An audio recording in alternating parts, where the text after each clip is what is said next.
Assalamualaikum warahmatullahi wabarakatuh. Kembali lagi bersama saya Tengku Muhammad Batasuri dengan NIM 5243230015. Nah, pada video kali ini kita akan membahas mengenai Fourier Transformation atau FT, yang mana video kali ini ditujukan untuk memenuhi tugas dari mata kuliah Signal Processing. Nah, di sini saya akan menjelaskan secara singkat apa itu FT atau Fourier Transformation. Nah, Fourier Transformation itu sendiri merupakan sebuah metode yang mana metode ini digunakan untuk mengubah sinyal dari domain waktu menjadi domain frekuensi dengan frekuensi tertentu. Nah, saya akan langsung menunjukkan bagaimana perubahannya. Nah, yang sini yang sebelah kiri merupakan sinyal dalam domain waktu. Nah, dapat terlihat teman-teman, ini merupakan sinyal dalam domain waktu. Nah, sedangkan ini merupakan sinyal dalam domain frekuensi dengan tinggi dengan nilai X itu magnitudo dan yang ini fasa. Nah, kita akan berfokus pada magnitudonya. Nah, dapat terlihat perbedaan teman-teman. Dapat terlihat ya. Ini merupakan frekuensi sedangkan ini waktu. Oke, saya telah membuat beberapa program. Bentar. Saya telah membuat beberapa program di MATLAB. Namun sebelum saya masuk ke pembahasan, di sini saya akan menjelaskan terlebih dahulu dari si codingannya sendiri ya. Untuk yang pertama N, ini merupakan nilai sampel, banyaknya sampel, yaitu sebanyak 200, yang mana dimulai dari 0 sampai 199, maka banyaknya sampel sebanyak 200. Nah, T merupakan periode. Jadi satu siklus itu dilakukan sebanyak 0,01 detik. Nah, xt ini merupakan fungsi ya. Ini merupakan fungsinya. 3 ini amplitudo, baru cos, 2 pi, n, sampel tadi, kemudian kali t. Si periode. Kemudian untuk plot, ini merupakan bakal bentuk sinyal nanti. Apakah dia continue atau discrete. Kemudian grid on.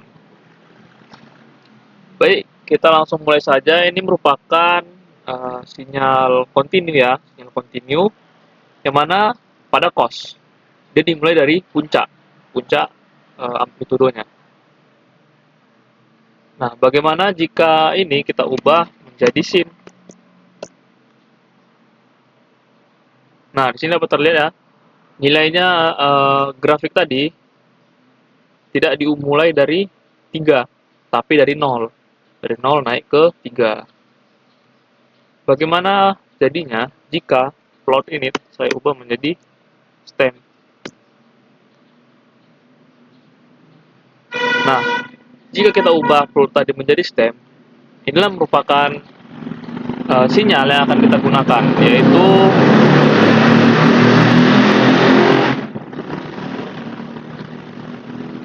ini merupakan sinyal yang akan kita gunakan, yaitu discrete. Karena kenapa kita gunakan discrete? Karena komputasi itu tidak bisa untuk memproses sinyal kontinu, jadi diubah menjadi discrete dulu dia. Jadi batang-batang ini batang-batang bernilai setiap 0,01. Nah, langsung kita masuk ke yang kedua ya. Untuk program kedua, di sini terdapat sebuah program yang mana untuk membangkitkan sinyal DFT atau Discrete Fourier Transformation. Yang mana tujuannya adalah untuk menghitung secara manual DFT dari cos. Kemudian untuk melihat apa pengaruh cos dan juga sin pada bilangan real dan juga imaginernya. Ini saya ganti menjadi cos dulu ya pertama. Nah, untuk n ini merupakan sampelnya, kemudian nn ini merupakan jaraknya ya, jaraknya, panjangnya, kemudian K, XN dan lain-lain sini. Ini merupakan pembangkit sinyalnya, dan yang ini merupakan bilangan kompleks dari si DFT-nya, dan sini merupakan penjumlahan ya. Ini merupakan penjumlahannya. Ini fungsi untuk bilangan real, bagian real, dan juga ini fungsi untuk bagian imajiner. Kemudian ini fungsi untuk magnitudo yang tadi ini K. Kemudian yang lain yang sudah seperti video-video sebelumnya, ini sudah tahu lah ya yang ini. Oke, bagaimana jika kita run, kita jalankan? Nah, di sini terdapat dua output, yang mana pada cos, pada bagian real, dia memiliki nilai, yaitu sebesar 300 pada 2, dan juga 300 juga pada 198. Nah, sedangkan pada bagian imajiner, dia bernilai 0 untuk semua sampel. Dia tidak memiliki nilai untuk sampel manapun. Kecuali pada bilangan real, dia memiliki nilai pada sampel kedua dan juga sampel ke 198. Nah, kemudian bagaimana jika kita ubah dia menjadi sin?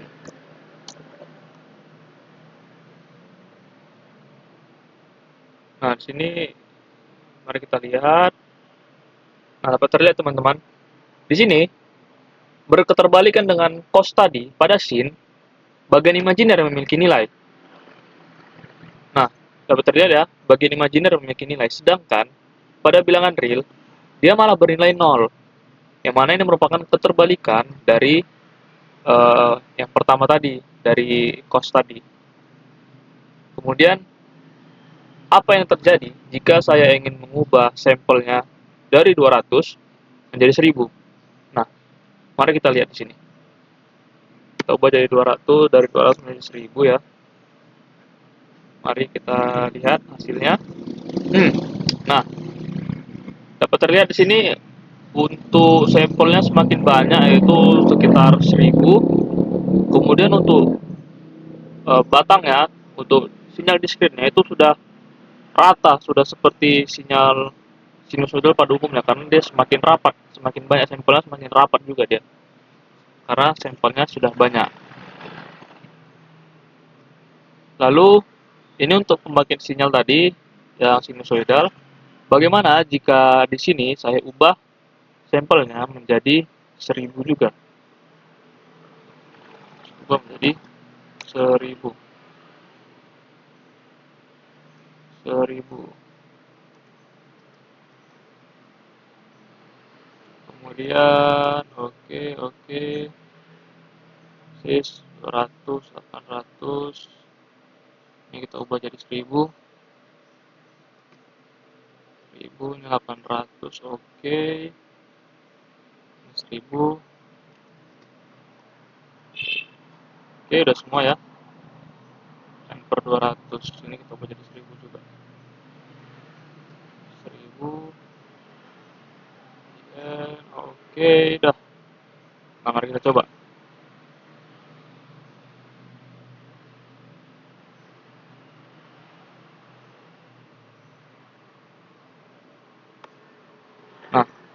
Nah, justru di sini tidak terlihat teman-teman outputnya. Di sinilah ini bagian imajiner, dia semakin semakin besar outputnya. Coba kalau gitu kita ubah ya. Tadi 800 kita ubah menjadi, coba kita buat 2000. Apa bisa terlihat?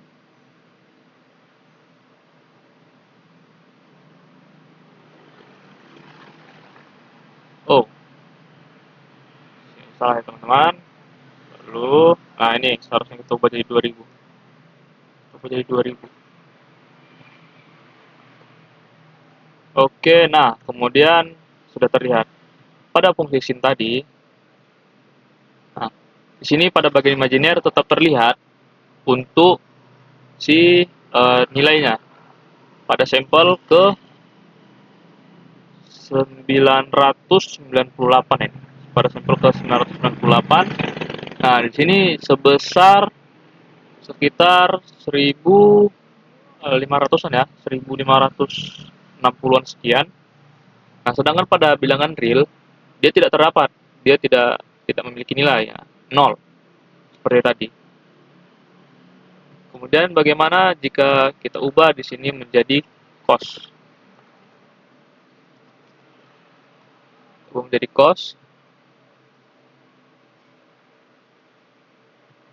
Nah, sama seperti tadi, pada bilangan real dia pada bagian imajiner dia tidak memiliki nilai, sedangkan pada bagian real nah, dia memiliki nilai pada yang kedua tadi, sampel kedua dan juga 998. Nah, tapi yang awal tadi dia sampelnya 300, dia menjadi semakin tinggi. Jadi dapat disimpulkan semakin tinggi nilai sampelnya, maka nilai dari tiap sampel dia semakin tinggi juga karena pembagian dari ini tadi. Nah, pembagian dari ini, jadi semakin banyak nilai sampelnya, maka semakin tinggi juga nilai X-nya. Oke, kita lanjut ke percobaan selanjutnya, yaitu zero padding. Nah, di sini saya akan menjelaskan sedikit ya, apa itu sebenarnya zero padding.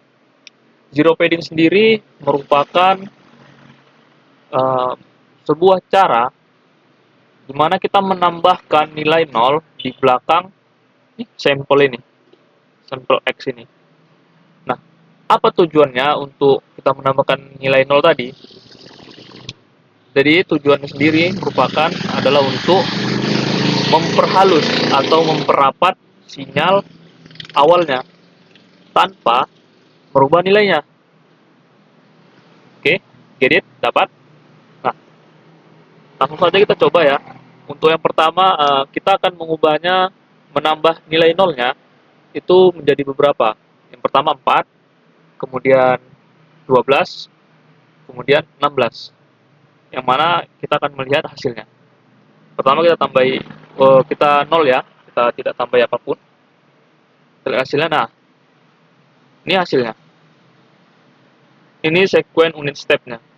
Sini terlihat renggang dan juga tidak baik, tidak rata ya. Bukan tidak rata, tapi terlihat renggang. Nah, ini kurang bagus untuk sinyal. Nah, ini setelah uh, dibuat transformasi Fouriernya. Ini kita abaikan saja, kita lihat saja, kita fokus pada sekuen unit step ini. Kemudian bagaimana jika kita tambahkan 4 nilai 0 di belakangnya? Mari kita lihat. Nah, di sini sudah mulai terlihat rapat, sudah sedikit rapat. Lalu bagaimana kita tambah lagi menjadi 12.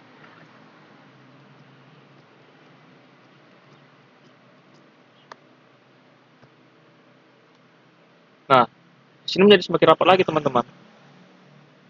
Kita lihat ya, semakin rapat lagi. Kemudian 16.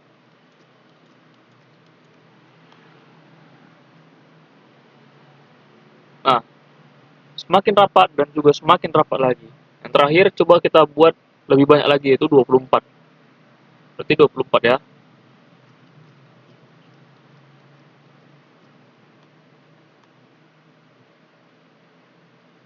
Nah, menjadi lebih rapat lagi. Nah, jika kita buat menjadi lebih rapat lagi, kita tambah lagi nolnya, dia kemudian menjadi lebih rapat, yang mana ini akan menghasilkan sinyal yang lebih halus. Sinyal lebih halus, jadi lebih baik sinyalnya.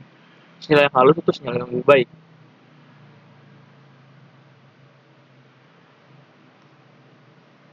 Oke teman-teman.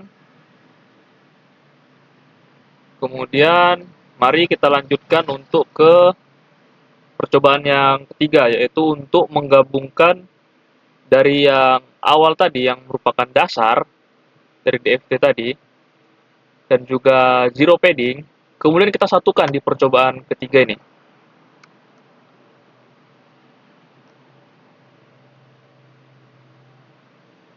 Satukan di percobaan ketiga. Teman-teman, sebentar. Nah, satukan di percobaan ketiga. Di sini sudah terdapat, nah ini, Ini merupakan sampelnya ya. Kemudian JPF. Ini banyak dari zero paddingnya. Zero paddingnya sebanyak 2, berarti dikali 2 nanti ya. Kemudian di sini terdapat zero padding, discrete time axis, lalu plot time data. Ini untuk waktu data ya, data waktu. Kemudian terdapat spectral magnitude, mana ini berfungsi sebagai magnitudo apa yang akan kita gunakan, entah hertz kah, desibel kah, atau linear kah. Nah, sini mari kita coba saja langsung ya. Nah, dapat dilihat teman-teman, ini merupakan sinyal awalnya pada domain waktu. Nah, setelah diubah menjadi domain frekuensi, dia menjadi seperti ini. Ya teman-teman, dia menjadi seperti ini. Oke, kemudian untuk kita akan melakukan sebuah modifikasi pada plot spektral magnitudonya.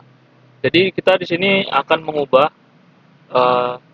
magnitudonya menjadi dalam bentuk hertz atau Hz.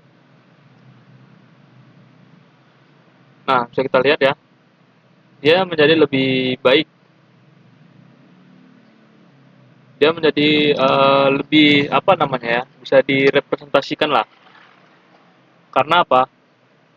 Nah, karena pada tahap modifikasi sumbu untuk frekuensi agar ditampilkan dalam sebuah hertz, yang mana sebelumnya dia masih belum ternormalisasi. Nah, sedangkan pada yang sudah kita ubah menjadi hertz, dia menjadi ternormalisasi. Sumbu frekuensi menjadi 0, sehingga setengah dari frekuensi yaitu 64. Nah, dengan perubahan ini, sinyal frekuensi menjadi lebih mudah diinterpretasikan karena menunjukkan nilai frekuensi yang sebenarnya. Dari hasil yang diperoleh, terlihat bahwa puncak spektrum berada di sekitar 5 Hz. Nah, kita mulai ya. Dia terlihat di sekitar 5 Hz ya. Kemudian sesuai dengan sinyal frekuensi yang diberikan. Lalu kita akan melakukan modifikasi, tapi kali ini kita akan mengubahnya menjadi desibel. Yang tadi kan frekuensi hertz kan, nah, kita ubah menjadi sini menjadi desibel. Nah, magnitudonya itu dihitung menggunakan rumus 20 log basis 10 dari nilai amplitudo spektrum. Penggunaan skala desibel ini bertujuan untuk mempermudah pengamatan karena mampu menampilkan jarak amplitudo yang besar dalam bentuk yang lebih ringkas. Nah, coba kita run untuk dapat kita lihat ya teman-teman. Coba di sini. Nah, di sini dapat terlihat ya. Dia dapat menunjukkan jarak antar amplitudo sehingga menjadi lebih lebih terlihat lah. Itu bilang ya, lebih terlihat. Nah, dapat terlihat ya di sini menjadi lebih lebih baik lah kita bilang ya. Ada dia yang di bawah 0, ada yang dia di atas 0. Nah, jadi berdasarkan hasil yang diperoleh, terlihat bahwa hanya frekuensi utama yang memiliki nilai magnitudo tinggi. Ini frekuensi utama kan. Nah, sedangkan frekuensi yang lainnya memiliki nilai yang jauh lebih kecil, bahkan dia bernilai negatif. Nah, bernilai negatif pada skala dB. Ini kan magnitudo atau dB kan. Nah, yang mana ini menunjukkan bahwa energi sinyal pada frekuensi tertentu yaitu sesuai dengan sinyal input frekuensi. Nah, ini sesuai dengan sinyal input frekuensi. Nah, jadi penggunaan zero padding juga ini di sini penggunaan zero padding juga berpengaruh terhadap tampilan spektrum frekuensi, di mana spektrum menjadi lebih halus dan juga rapat. Namun, zero padding tidak menambah frekuensi baru, melainkan hanya meningkatkan resolusi frekuensi agar menjadi lebih rapat tadi, menjadi lebih halus, dia jadi lebih baik lagi. Ya teman-teman, lalu kita ke percobaan terakhir. kita disuruh untuk membangkitkan sinyal sendiri. Ya, coba kita lihat untuk tadi ya, sini. Sekarang coba bangkitkan sebuah sinyal sinus dan dapatkan nilai frekuensinya dengan memanfaatkan DFT, di mana sinyal sinus ini memiliki bentuk dasar sebagai berikut. Xn 1/64 kali sin 2 kali pi kali n/64 tambah 1 per kali sin 1/3 kali sin 2 pi 15 n/64. Oke. Nah, jika kita jabarkan, dia akan seperti ini ya. Nah, ini merupakan codingannya. N-nya, nilai sampelnya itu 64. Ini merupakan rumus yang tadi disebutkan. Oke, teman-teman. Langsung saja di sini kita coba untuk run. Nah, dapat terlihat. Mari kita besarkan dulu. Ini yang pertama merupakan sinyal XN. Masih acak-acakan ya. Ini belum dianalisis menjadi DFT. Jadi itu masih tidak acak-acakan. Nah, saya ingin untuk mengubahnya agar dapat bisa diidentifikasi sinyalnya.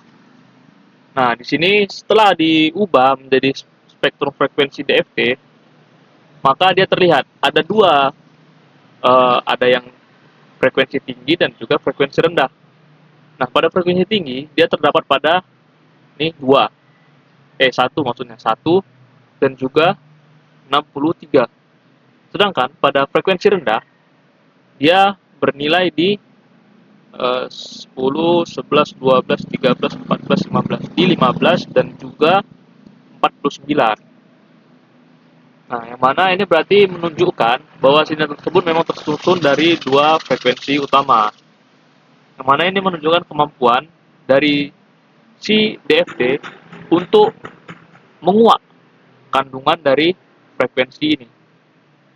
Jadi DFT ini memiliki kemampuan untuk menguak dari frekuensi ini, sehingga dapat diidentifikasi sebagai dua frekuensi, itu tinggi dan juga rendah. Jadi teman-teman. Nah, di sini sebelum saya membuat sebuah kesimpulan, saya akan menjawab beberapa pertanyaan. Untuk pertanyaan pertama yaitu, apa yang dimaksud dengan zero padding? Yang kedua, apa pengaruh perbedaan nilai zero padding pada tampilan sinyal dalam domain frekuensi? Yang ketiga, berapa sampel yang dipersyaratkan dalam operasi DFT? Yang keempat, apa perbedaan tampilan nilai frekuensi dalam radian dan tampilan frekuensi dalam hertz? Yang kelima, apa yang dimaksud dengan tampilan nilai magnitudo dalam desibel atau dB? Nah, di sini saya akan menjawabnya satu persatu, dimulai dari yang pertama, yaitu apa yang dimaksud dengan zero padding? Ini kita keluarkan terlebih dahulu ya. Nah, apa yang dimaksud dengan zero padding? Nah, zero padding itu sendiri merupakan proses penambahan nilai 0 di bagian akhir sebelum dilakukan transformasi Fourier. Nah, tujuannya apa tujuannya teman-teman? Tujuannya sendiri merupakan agar dia menambah sinyal informasi. Dia tidak untuk menambah sinyal informasi, tapi untuk meningkatkan resolusi pada frekuensi transformasinya. Jadi dia tidak mengubah nilainya, tetapi dia menjadi memperhalus agar sinyalnya lebih halus lagi, agar lebih baik, agar lebih dapat teridentifikasi. Nah, pertanyaan selanjutnya adalah, apa pengaruh perbedaan nilai zero padding pada tampilan sinyal dalam domain frekuensi? Nah, berdasarkan percobaan yang sudah kita lakukan tadi, nah, semakin banyak nilai zero padding yang ditambahkan, maka tampilan spektrum frekuensi menjadi semakin halus dan juga rapat. Namun, posisi puncak spektrum tidak berubah, teman-teman. Nah, ini menunjukkan bahwa zero padding hanya meningkatkan resolusi frekuensi, bukan untuk menambah frekuensi baru. Nah, untuk pertanyaan selanjutnya, berapa sampel yang diperlukan dalam operasi DFT? Nah, jumlah sampelnya sendiri dalam operasi DFT adalah sebanyak n titik. di mana N merupakan panjang sinyal yang dianalisis. Nah, dalam percobaan ini, jumlah sampel bertambah setelah dilakukan zero padding. Yang awalnya 128, nah kita cari dulu ya, 128 tadi. Nah, ini. Yang awalnya 128, dia menjadi 256 dikarenakan dia dikali 2 di sini. Karena ZPF-nya atau zero padding-nya dia 2 kali lipat dari si nilai sampel tadi di sini ya. Jadi totalnya jadi 256. Nah, jadi sehingga nilai titik frekuensi yang dianalisis juga semakin meningkat, teman-teman. Nah, pertanyaan selanjutnya adalah apa perbedaan tampilan nilai frekuensi dalam radian dan dalam hertz? Nah, frekuensi dalam radian merupakan frekuensi sudut yang dinyatakan dalam radian per detik. Oke, dapat ya teman-teman? Nah, sedangkan frekuensi dalam hertz dinyatakan jumlah siklus per detik. Frekuensi dalam radian biasanya digunakan dalam analisis matematis, sedangkan hertz lebih mudah untuk dipahami secara fisik karena menunjukkan frekuensi sebenarnya dari sinyal. Nah, dapat ya teman-teman? Jadi yang satu untuk matematis, yang satu lebih ke manusia, lebih ke humanity, lebih kita agar bisa lebih melihatnya, lebih memahaminya melalui visual.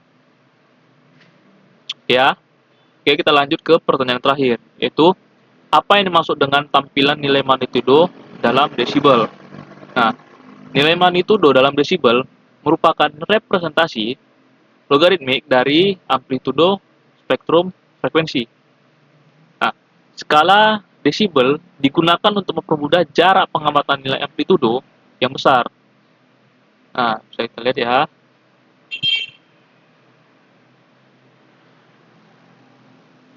Nah, ini. Bukan yang ini. Yang ini yang maksudnya. Nah, nih. Untuk mempermudah jarak pengamatan nilai amplitudo yang besar. Nah, ini tadi ya maksudnya. Nah, dapat kita amati kan, lebih mudah untuk kita amati. Nah, sehingga perbedaan kecil pada sinyal dapat terlihat lebih jelas dibandingkan skala linear tadi. Nah, ini kan coba teman-teman ingat, teman-teman perhatikan, ini pasti lebih mudah diingat daripada yang ini tadi, daripada yang linear. Nah, lebih mudah diingat kan? Lebih mudah dilihat juga daripada yang linear ini. Oke. Nah, oke teman-teman. Jadi, inti dari percobaan kita ini adalah Fourier transformation, atau karena kita menggunakan komputer, maka kita gunakan DFT atau discrete Fourier transformation. Nah, dan juga karena kita menggunakan sesuatu tools yang lebih cepat dari DFT tadi, yaitu FFT atau Fast Fourier Transformation. Nah, ini tadi ya, semua ini tadi ini merupakan FFT atau Fast Fourier Transformation. Nah, ini merupakan alat yang bisa kita gunakan untuk menguak kandungan frekuensi dari sebuah sinyal dalam domain waktu. Nah, dari domain waktu tadi ini teman-teman. Nah, dari domain waktu. Ini sebuah alat yang bisa kita untuk gunakan untuk mengubah sinyal ini tadi dalam domain waktu. Nah, kemudian kita ubah menjadi dalam domain frekuensi. Nah, di situ akan terlihat identitas sebenarnya dari si sinyal tadi itu. Nah, jadi fungsinya sendiri itu teman-teman. Nah, baik, saya rasa penjelasan saya sampai di sini. Jika ada salah-salah kata dari saya, mohon dimaafkan, dan juga jika ada yang mengganjal bagi teman-teman, teman-teman bisa tanyakan di bawah, dan juga jika teman-teman ingin memberi saran, teman-teman juga bisa menambahkannya di kolom komentar. Baik, sekian dari saya Tengku Muhammad Abdul Azuri, pamit undur diri. Assalamualaikum warahmatullahi wabarakatuh.